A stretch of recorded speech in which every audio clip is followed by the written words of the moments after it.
Boa tarde, graça e paz aos irmãos e irmãs da Igreja Vida, sejam todos bem-vindos. Nosso culto online nessa tarde de domingo, dia 29 de março.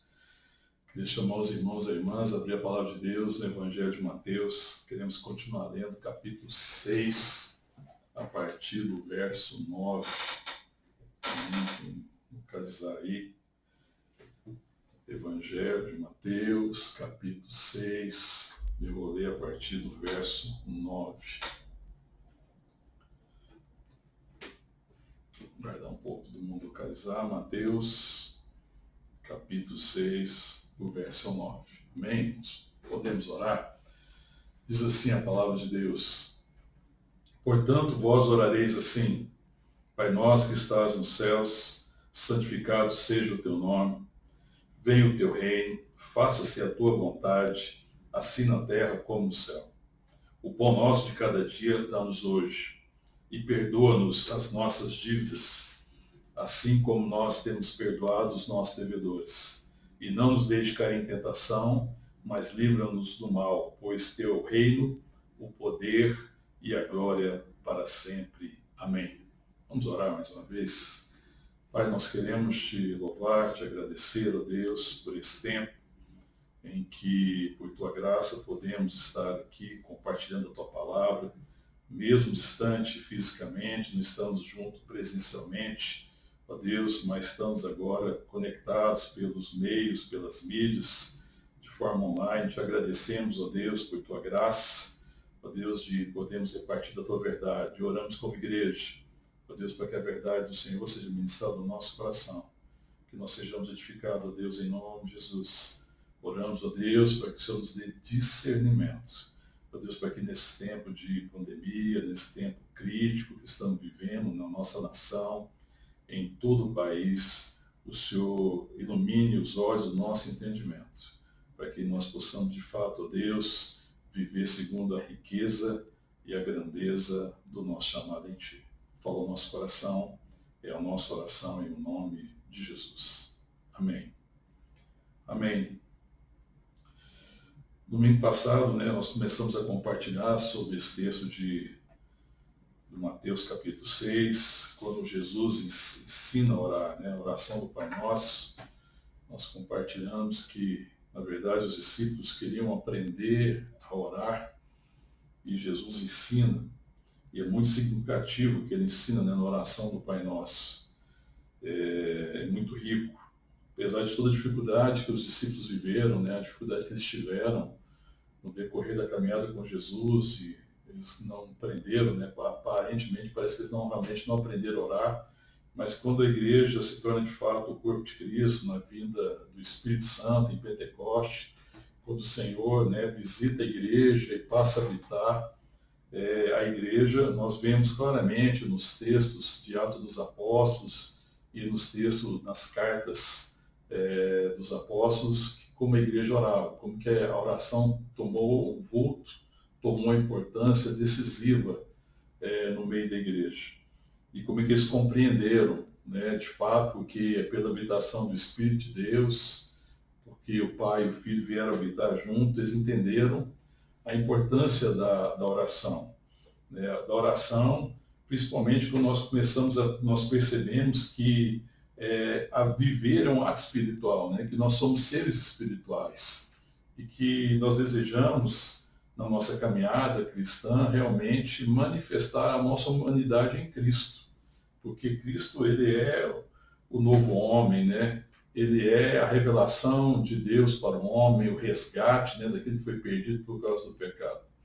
E a oração começa dizendo, Pai Nosso, e é muito significativo nesse tempo a gente voltar, compartilhando novamente sobre essa perspectiva, porque nós temos muito perdido a perspectiva de ser nosso, e muitas vezes nós oramos a um Deus exclusivo.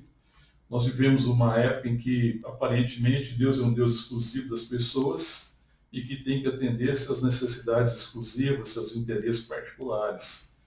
E o Jesus ensina a orar ao Pai Nosso, porque Ele é o nosso Pai, porque nós somos igreja, nós somos povo de Deus, nós somos o corpo de Cristo, e nós temos que, de fato, orar ao nosso Pai, orando em favor das nossas necessidades, mas orando também em favor do nosso chamado, o chamado que nós temos nele, que se cumpre nele. Tanto que Jesus orienta e começa assim: Pai nosso que estás nos céus, santificado seja o teu nome, venha o teu reino, seja feita a tua vontade, faça-se a tua vontade assim na terra como nos céus. Eu quero me ater por enquanto também a essa parte, que foi o que nós compartilhamos, eu quero continuar compartilhando com a igreja nessa perspectiva. Venha o teu reino, faça-se a tua vontade.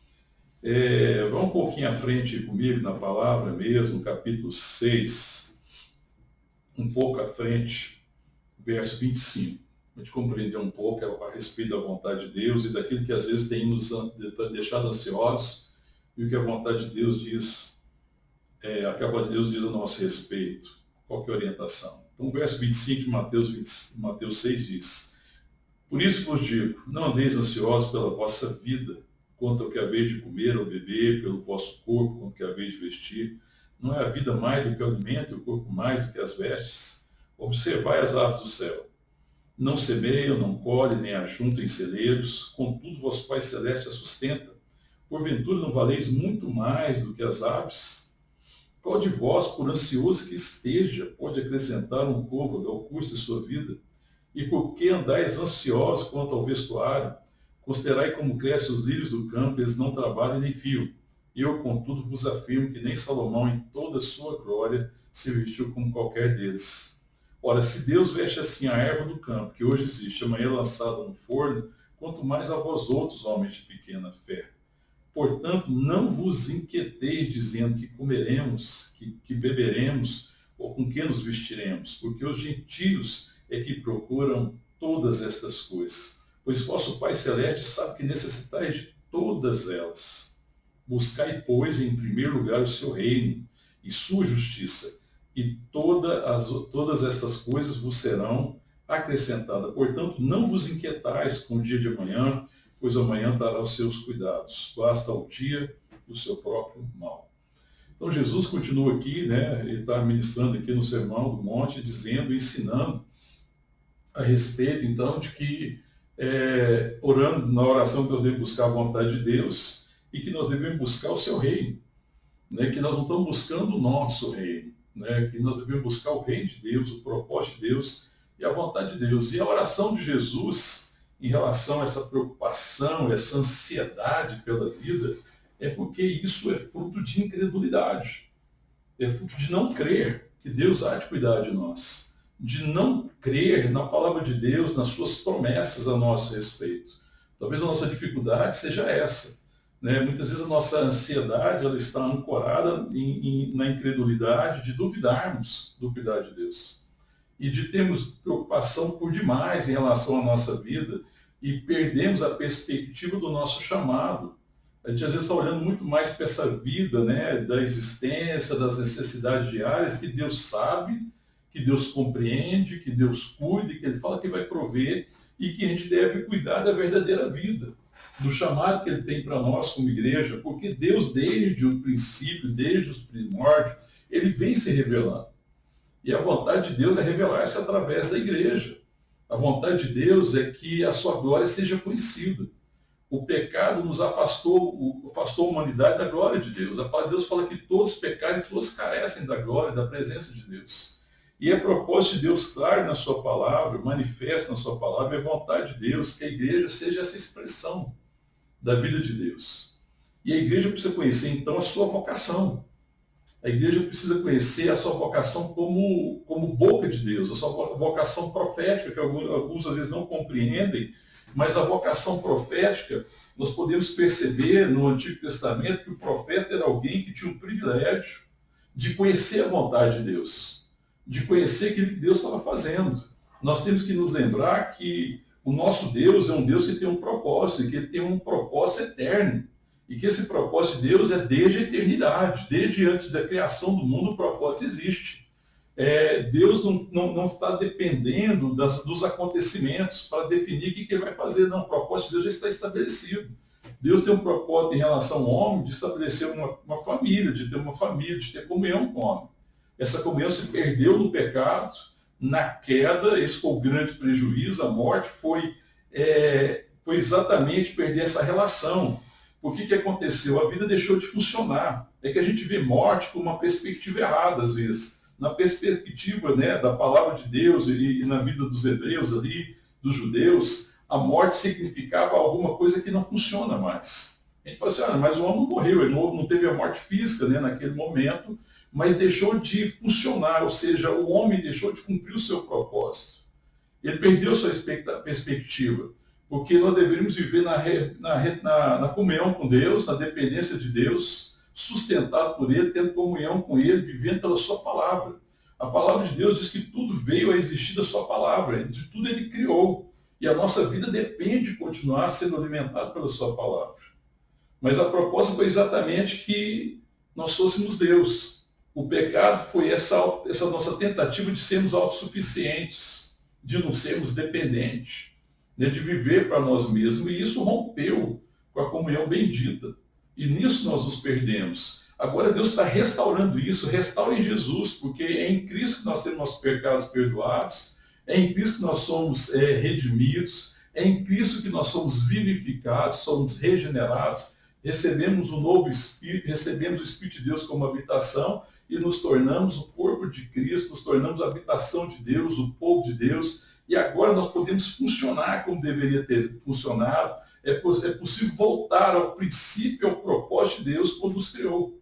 Deus está separando um povo seu. E Deus deseja que nós sejamos nessa geração, nessa época, essa manifestação da sua vontade. Assim como Cristo é o Verbo que se fez carne, habitou entre nós, e ele veio através da sua vida mostrar o propósito de Deus, o seu amor, a sua graça, manifestou, né, a misericórdia, o perdão, no propósito de nos chamar de volta a essa relação bendita com Deus. A igreja deve continuar isso, porque assim como Jesus foi enviado, ele diz lá no Evangelho de João, no capítulo 20, diz assim, Jesus diz para os seus discípulos, assim como o Pai me enviou, eu vos envio.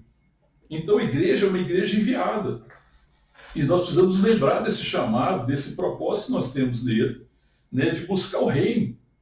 E esse é o reino que nós devemos buscar. Buscar o reino é você buscar algo que está de acordo com a vontade de um rei. Ele é o rei. E ele tem uma vontade bendita. E nós devemos buscar a sua vontade. E a palavra nos chama a orar para conhecer a sua vontade. Né? E a oração ela é mais do que palavras. A oração é mais do que uma introspecção. A oração é uma relação com Deus, é uma relação muito mais parecida com uma relação entre amigos que compartilham o seu coração e que conhecem o coração do outro. Apesar de ser uma comparação muito rasa perto da relação que nós temos com Deus, ela exemplifica a relação com Deus quando Deus reparte o seu coração conosco. E Deus nos chama à oração nesse tempo como igreja, porque Ele deseja repartir o seu coração conosco, porque Ele deseja ministrar o nosso coração, nos lembrando do chamado que Ele tem, do que Ele está fazendo. Irmãos, nós precisamos nos lembrar, a igreja precisa se lembrar que nós somos a igreja que está fazendo parte desse momento da história, que está vivendo esse momento da história, por um propósito divino. Nós não estamos aqui, e a pandemia do coronavírus aconteceu por um acaso, e de repente nós estamos aqui, não. Deus é Senhor, Ele é onisciente de todas as coisas, Ele tem conhecimento de todas as coisas. E Deus escolheu a mim e você nessa época, às vezes a gente não consegue perceber que existe um propósito. Nós não estamos aqui por um acaso, não é uma coincidência de eu e você, de nós estarmos vivendo nesse tempo da pandemia do coronavírus. Tudo faz parte do plano de Deus em revelar-se. Então eu preciso olhar para essa pandemia, olhar para essa situação que nós estamos vivendo no Brasil, no mundo, na nossa cidade, na nossa casa, e me lembrar de uma coisa: tudo faz parte do plano de Deus em revelar-se. Deus tem um plano extraordinário e nada foge a esse plano. Mesmo nessa situação, Deus deseja revelar-se. E nós precisamos aprender a discernir esse tempo. É interessante porque nessa época de pandemia, a gente recebe mensagem de tudo quanto é lugar, né? O WhatsApp é uma coisa impressionante. O que chega de mensagem é uma coisa incrível. E chega mensagem de tudo quanto é jeito. E chega mensagem de gente chamando para orar. E só que eu fico pensando, olhando os motivos às vezes, da oração. E muitas vezes os motivos da oração de muita gente que tem colocado, eu não vou entrar no mérito de quem, o que e tal, não vou entrar muito nesse mérito. Mas eu vejo muita gente orando para Deus livrar a igreja. Orando para Deus me livrar do problema. E nós não estamos entendendo, então. Não estamos compreendendo, né, quem nós somos nesse tempo. A gente ora porque a gente quer que Deus nos livre das situações. Enquanto nós devemos orar para que a gente entenda qual é o nosso significado nesse tempo. Como é que eu posso ser nesse tempo um farol? Qual é o protagonismo que a igreja tem nesse tempo? O que Deus deseja nesse tempo em relação, por exemplo, à minha casa e à minha família? Porque dentro do seu propósito em revelar-se a todos e resgatar o perdido, Deus sabia que ia acontecer isso. E nós estamos vivendo esse momento com conhecimento de Deus e pela permissão de Deus. E o propósito de Deus não mudou. Então nós precisamos orar para que, conhecendo a vontade de Deus e revelar-se, então que a gente seja transformado. Porque eu acho que o maior prejuízo que a igreja evangélica brasileira pode sofrer nesse momento é o prejuízo de não ser transformado. É o prejuízo de não se arrepender. É o prejuízo de não perceber aonde nós nos perdemos como igreja, onde nós temos errado, onde nós temos deixado de cumprir o propósito de Deus, aonde nós temos sido incrédulos e voltar à vontade de Deus. Porque, na verdade, nós podemos estar fazendo muitas coisas. A gente, às vezes, está realizando muitas coisas como igreja, mas nós podemos estar fazendo muita coisa como tirados. Tem muita gente fazendo muita coisa nesse tempo como igreja. Mas o problema é o motivo. Porque, às vezes, a gente não está fazendo aquilo que tem que ser feito pela revelação que nós temos de Deus. Mas a gente faz, às vezes, com motivo de se livrar, com motivo de não ter um prejuízo maior. Existe uma preocupação com muitas áreas, a saúde, a econômica, mas qual que é o nosso maior motivo? O que está por trás das nossas motivações? É o tempo de nós sondarmos o nosso coração, de nós relembrarmos quem nós somos, de nós não ficarmos preocupados com comida e bebida, de ficarmos preocupados com essa situação, o que isso pode dar, apesar de toda a gravidade que existe em torno disso. Mas preocuparmos nessa época de nós sermos um farol. Porque eu acho que em meio às trevas que está instalada em muitas coisas, em muitas situações, nós precisamos ser um farol. É tempo de nós orarmos para nós sermos um farol, por exemplo, diante de toda essa falta de infraestrutura do país, de nós sermos um exemplo de pessoas que vão apontar o caminho. Então, eu preciso ser o exemplo daquele que aponta o caminho na minha casa. Nessa época, nós precisamos apontar o caminho nessa situação. Que caminho que eu estou apontando nessa situação, nas minhas relações? Será que nós estamos apontando o caminho do amor, o caminho da graça, o caminho da misericórdia? Eu acredito que a grande pandemia do nosso país, perdão, da nossa nação, do mundo, de todas as nações, a nossa pandemia pior não é do coronavírus, mas é a pandemia da indiferença. Nós vivemos uma sociedade indiferente. E isso é um risco muito grande para a igreja. E a igreja foi afetada por essa pós-modernidade individualista, em que nós somos indiferentes ao que está acontecendo no mundo. E isso, para mim, é muito assustador. Quando a gente perde essa perspectiva, em que nós ficamos indiferentes àquilo que está acontecendo à nossa volta e queremos garantir. Eu vi muita gente, muitas vezes, colocando nessa situação de pandemia o seu ponto de vista e estando absolutamente indiferente àquele que está próximo dele. Então eu quero, nesse momento, resguardar os meus interesses. Mas existe uma indiferença muito grande.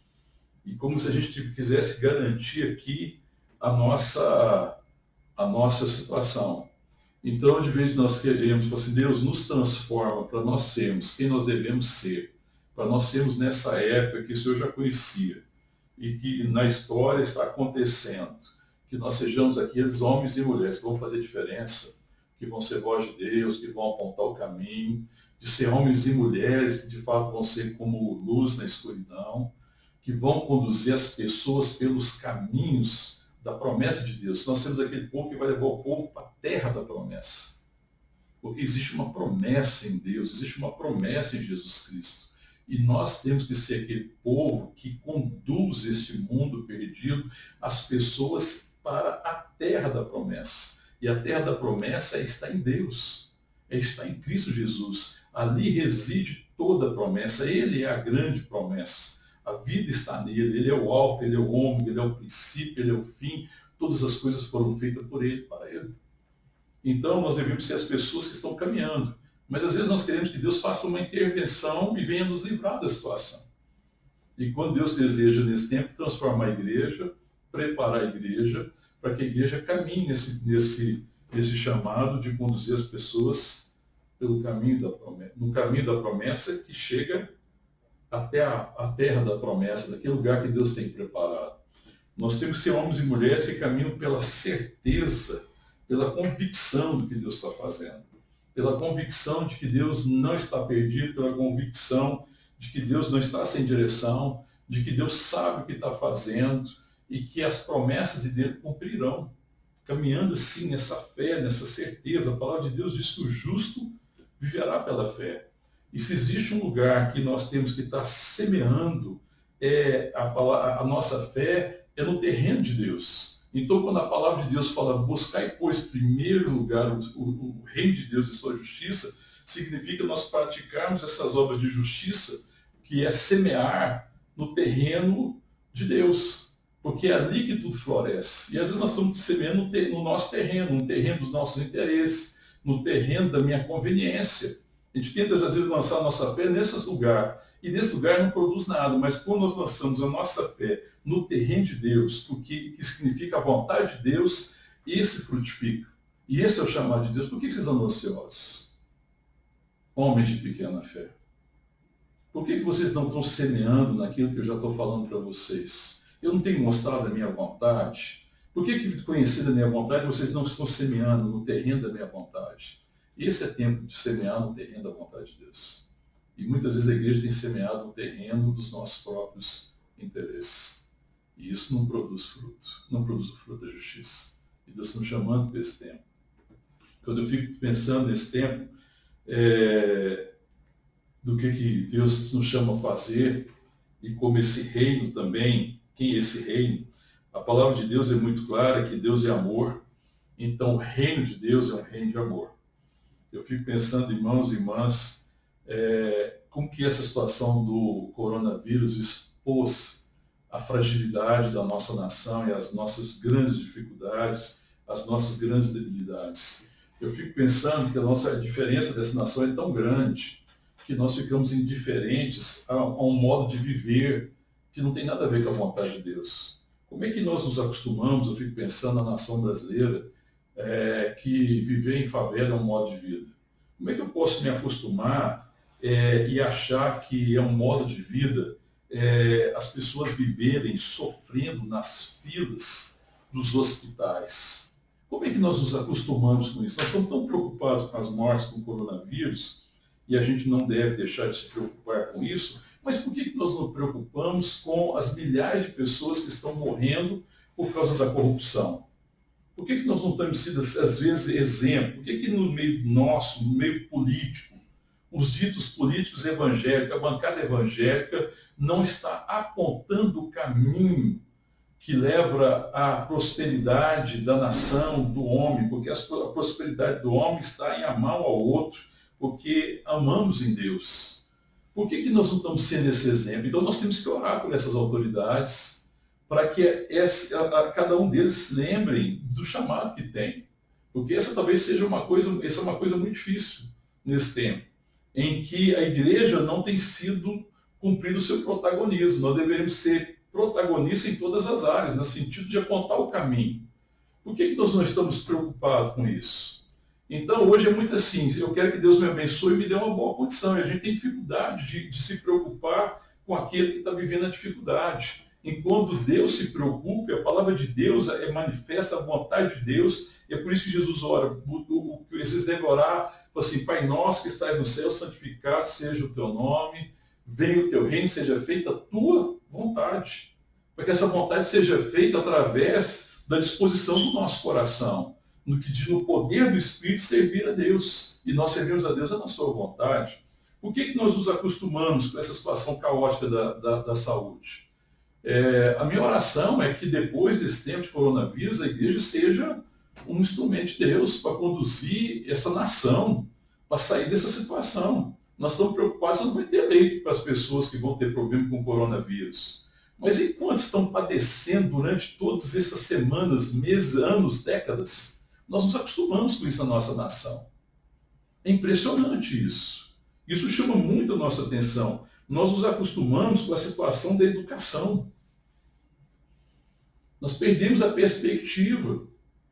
Né? A igreja perdeu a perspectiva de ser, às vezes, a referência na educação, de ensinar aos filhos os verdadeiros valores, de ser o exemplo da importância da família, da importância de ensinar aquilo que é mais relevante, mais importante, de preparar as pessoas para viver. Nós temos terceirizado a educação dos nossos filhos entregando nas escolas. E o Brasil tem sofrido com um monte de ideologias, etc. Depois a igreja fica brigando com essas questões, que é uma perda de tempo. Porque a igreja não tem que ficar debatendo, polarizando, brigando, julgando as pessoas, como a gente tem visto isso em todo qualquer lugar. Nós devemos ser aqueles que ensinam. Se nós queremos que haja uma mudança na educação do nosso país, meus irmãos e minhas irmãs, nós temos que ser o exemplo. A igreja tem que ser o exemplo. Se nós olhamos para a situação das famílias, nós estamos vivendo essa situação de várias ideologias, de tentar implantar isso e aquilo, mas esse não é o grande problema. O grande problema é que a igreja deixou de ser a referência e ela perdeu seu protagonismo em relação à família. Então, as famílias disfuncionais que existem hoje, muito tem a ver com a omissão da igreja. Então, Deus nos chamando para manifestar a sua vontade, nós sabemos a vontade de Deus para a família. Então, nós temos que ser o melhor exemplo de casamento. Nós temos que ser o melhor exemplo de ser pai e de ser mãe. Nós temos que ser o melhor exemplo de ser filho e de ser filha. Nós temos que ser o farol. Nós temos que ser aqueles que ensinam o caminho. Nós temos que falar para as pessoas, vocês querem aprender sobre casamento, vem aqui na minha casa e convive comigo aqui alguns dias. Vocês vão aprender o que é ser casado. Nós temos que falar para os nossos jovens, que são de referência, vocês querem aprender o que é ser casado, você vem aqui viver na minha casa. Nós temos que falar para os nossos jovens, pelos adolescentes, vocês querem aprender como é que é ser um homem íntegro, ser uma pessoa que se importa com você, vem viver comigo, vem caminhar comigo, vem andar comigo. Porque nós temos que ser a referência, nós temos que ser aqueles que apontam o caminho e que conduzem as pessoas para a terra da promessa de Deus. De semear nessa perspectiva. E a igreja perdeu muito essa perspectiva. Nós estamos preocupados com muitas coisas, não estamos preocupados com aquilo que é mais importante, nós estamos preocupados com aquilo que Deus disse para não se preocupar. E não estamos preocupados com aquilo que Deus fala que a gente devia fazer. Né? Eu fico pensando também nessa questão de emprego. Está vivendo uma situação muito complicada no país agora, com essa questão de muita coisa que parou e muita gente que trabalha principalmente como autônomo, que vai ter grande dificuldade, o governo propondo algumas saídas e etc. e tal, tentando amenizar a situação, mas eu fico pensando, como é que nós nos acostumamos com a informalidade? Por que nós nos acostumamos com a informalidade? Porque na hora do caos a gente vê essa situação, onde não existe amparo. Por que nós nos acostumamos com a corrupção que tem lesado tão profundamente a nação, que tem feito tanto mal, e a igreja não tem denunciado isso através de uma vida que condena isso? Porque nós condenamos isso quando nós apontamos o caminho através de uma vida idônea. Quando as nossas atitudes são idôneas em todas as coisas, quando realmente nós nos tornamos referência. Quando nós não nos corrompemos por causa de alguns interesses menores, mas nós permanecemos firmes no propósito, porque nós sabemos que nós somos chamados para ser boca de Deus, para ser um farol nessa geração, para ser pessoas que conduzem o caminho e para deixar um legado. Essa é a minha oração. E esse é o meu temor, que a igreja não consiga perceber isso e não se arrependa disso. Eu acho que Deus está nos chamando a um tempo de arrependimento. Na verdade, a gente pensa, eu vi muitos vídeos aí, e até mesmo pregações acusando o mundo do que está acontecendo. Quando Deus sempre começa a correção pela casa de Deus. Porque nós devemos ser a voz profética nessa geração, que busca o reino de Deus e sua justiça. E buscar o reino de Deus e sua justiça é agir em amor. Porque a justiça de Deus, Cristo, se manifestou em amor. Ele é a nossa justiça. Foi o amor de Deus que nos justificou. E a igreja deve amar como ele amou. E é quando nós amamos assim, em todas as instâncias que nós estamos vivendo, que de fato nós vamos ser luz do mundo e sal da terra. Deus tem nos chamado para isso. Venha o teu reino, seja feita a sua vontade. Santificado seja o teu nome. Que o nome de Deus seja santo em nós. Né? Que a nossa oração esteja nisso. Que a nossa oração nesse tempo, irmãos e irmãs, seja uma oração por arrependimento. Que seja a oração de nós falando, Senhor, por que nós perdemos a perspectiva? Que o Senhor nos ajude a viver dentro dessa perspectiva do reino, de buscar o reino em todas as coisas. Porque o Senhor já tem prometido cuidar de nós, o Senhor já tem prometido o seu amor, o seu zelo, o Senhor já tem prometido a eternidade, a nossa pátria não é aqui. Nós estamos aqui como uma igreja enviada, a nossa pátria é uma pátria celestial. E o Senhor tem nos chamado a orar assim. Eu acho que é esse tempo de oração que a gente não está orando para Deus nos livrar de nada. Sinceramente, irmãos, eu não oro para que Deus nos livre de nada. Porque o Senhor tem que cuidar de nós. A minha oração tem sido para que Deus renove a nossa fé, abra o nosso entendimento, para que depois dessa pandemia de coronavírus, nós sejamos muito mais igreja. Nós sejamos muito mais voltados para a vontade de Deus. Nós sejamos, de fato, uma igreja que está fazendo a diferença, uma igreja que semeia no terreno da fé, que está semeando no terreno da vontade de Deus, uma igreja que caminha por fé. A melhor coisa é que nós sejamos contados entre os heróis da fé, daqueles que permaneceram. Quando nós abrimos a palavra de Deus na Hebreus, ela vai falar dos heróis da fé. Vai falar da fé, da certeza, do firme fundamento, daquilo que se crê, daquilo que se espera. Nós cremos no amor de Deus. Nós cremos nas suas promessas, nós esperamos nas suas promessas. Nós cremos no seu cuidado, nós cremos que Ele cuidará de nós. Nós cremos nisso. E também nós precisamos crer que Ele deseja revelar-se.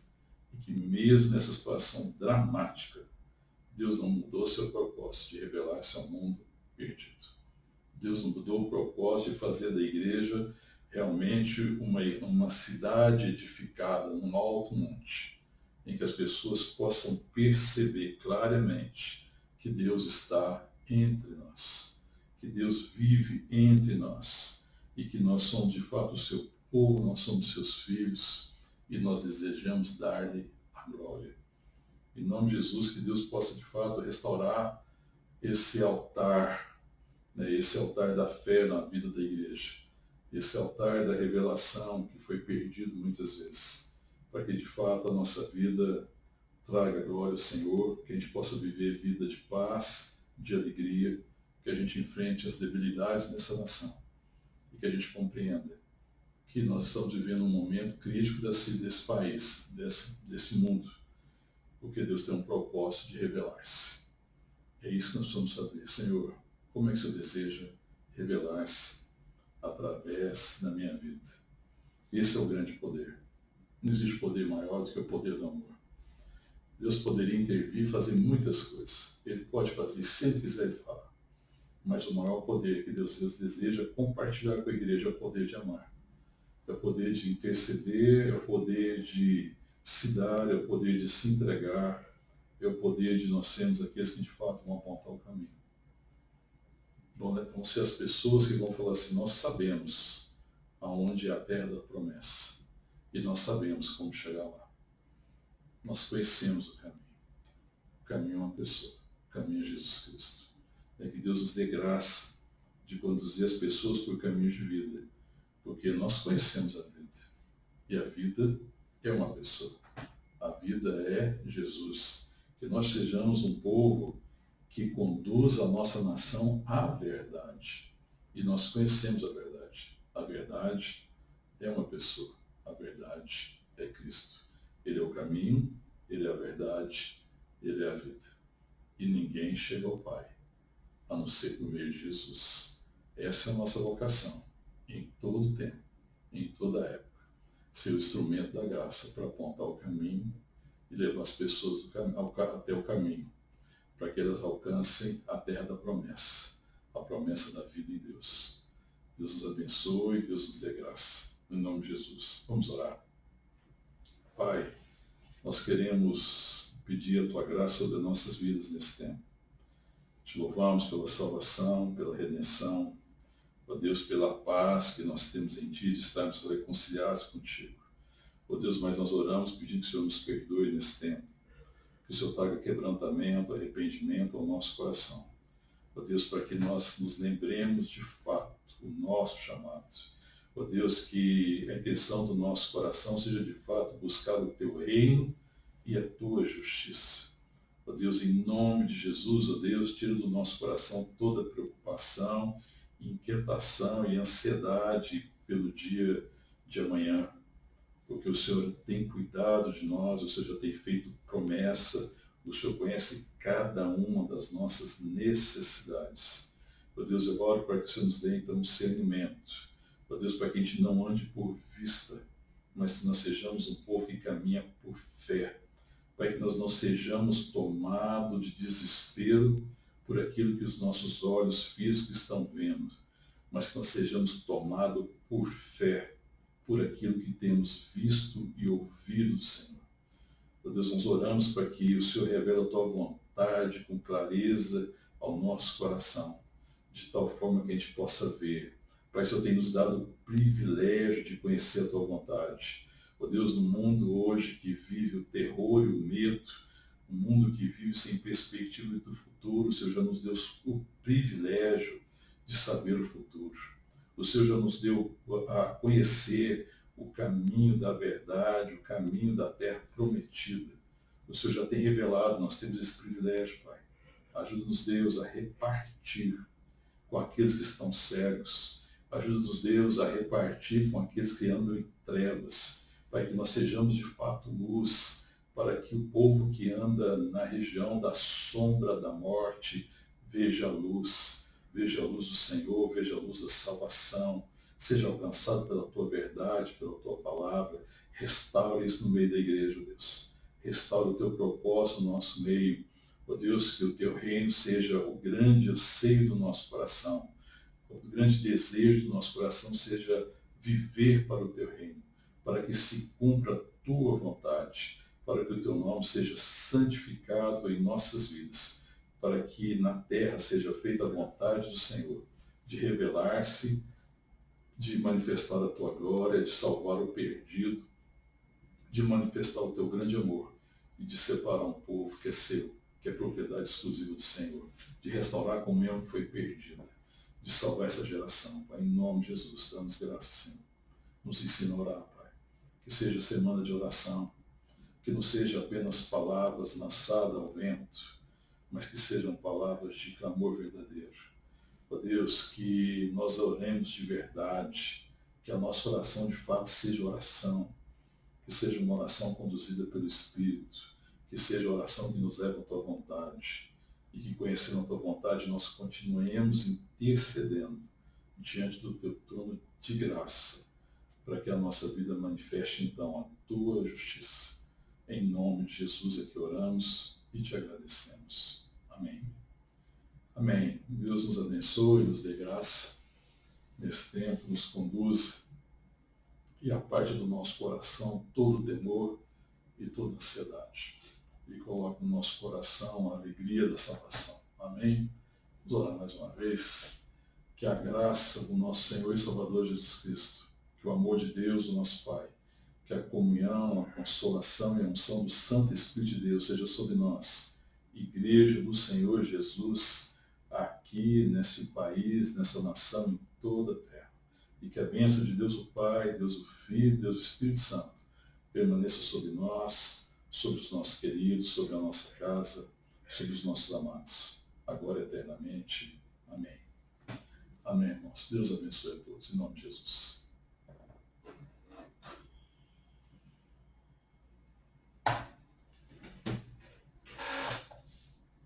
Se for relógio.